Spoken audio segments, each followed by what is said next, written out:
అన్నిటికంటే ముఖ్యంగా మన పిల్లల భవిష్యత్తు చదువు మీదనే ఆధారపడ్డది.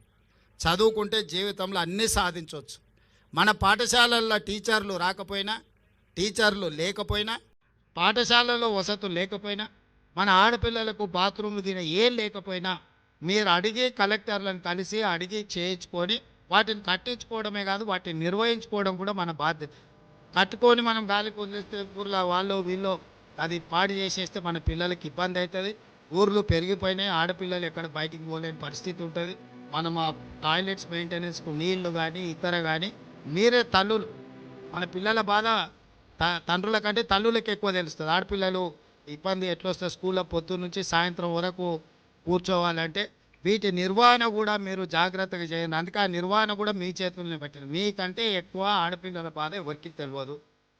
ఆ ఆడపిల్లలు బడిలో ధైర్యంగా చదువుకోవాలంటే వాళ్ళకి కావాల్సిన వసతులు మనం చూడాలి. నిధులు నేను ఇస్తాను, నిర్వహణ మీరు చేసుకో. నిర్వహణ సరిగ్గా చేయకపోతే నిధులు ఇచ్చినా ప్రయోజనం ఉండదు. నిర్వహణ మీ చేతిలో పెట్టుకోరు. టీచర్లు రాకపోతే రాసుకోండి, కలెక్టర్కి పోయి చక్కగా ఫిర్యాదు చేయండి.